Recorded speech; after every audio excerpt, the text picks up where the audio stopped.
আমি চতুর্দিকের আওয়াজ বন্ধ করে দেই, পাখির আওয়াজ বন্ধ করে দেই, পশুর আওয়াজ বন্ধ করে দেই, সিএনজি ড্রাইভার আর অটো ড্রাইভারদের গাড়ি গ্যারেজে জমা দিয়ে দেই, সব দোকানদার ব্যবসায়ীরা যার যার কর্ম ছেড়ে তারা ঘরে ফিরে আসে, চতুর্দিক বন্ধ করে দেই। আল্লাহ বলেন তুমি ঘুমাবা বলে, তুমি ঘুমাবা বলে, তুমি ঘুমাবা বলে তোমার জন্য আমি দু চোখে ঘুম পাড়িয়ে দেই। তোমারে আমি মাথা ব্যথা দেই নাই, তোমারে আমি জ্বর দেই নাই, সর্দি দেই নাই।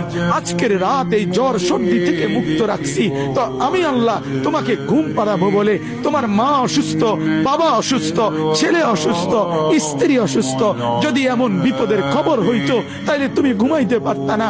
যদি তোমার পায়ে ব্যথা হইতো, আমি 2 মাস বহু রাতকে রাত আরামসে ঘুমাইতে পারি নাই, আমার পা ভাঙে গেছিল, আমি রাতকে রাত অঝরে কাঁদতাম, আল্লাহ তুমি আমার শিফা করে দাও, সুস্থ করে দাও। তাহলে আমার বন্ধু আল্লাহ বলে বান্দা তুমি ঘুমাবার জন্য আমি রাত বানালাম, আওয়াজ স্তব্ধ করলাম, দু চোখে ঘুম পাড়িয়ে দিলাম। তুমি দেখো না বান্দা, চতুর্দিকে খাট পাওয়া যায় বাজারে, আলম পাওয়া যায়, লেফ পাওয়া যায়, তোষক পাওয়া যায়, সব তো বাজারে পাওয়া যায়, কিন্তু 2 চোখের ঘুম তো বাজারে পাওয়া যায় না।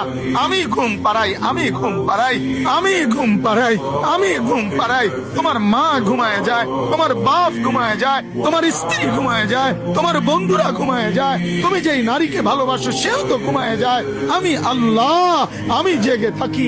রাত 2টায় যদি তোমার পেশাব করতে উঠতে হয়, বাথরুমের জরুরত হয়, আমি ঘুমাই না, আমি 2 চোখ খুলে দেই, আবার তোমাকে ঘুম থেকে জাগিয়ে দেই। তো আল্লাহ বলেন এত কিছু করি আমি, আমি আমি বিনিময়ে আমি কি একটা সেজদা পাই না?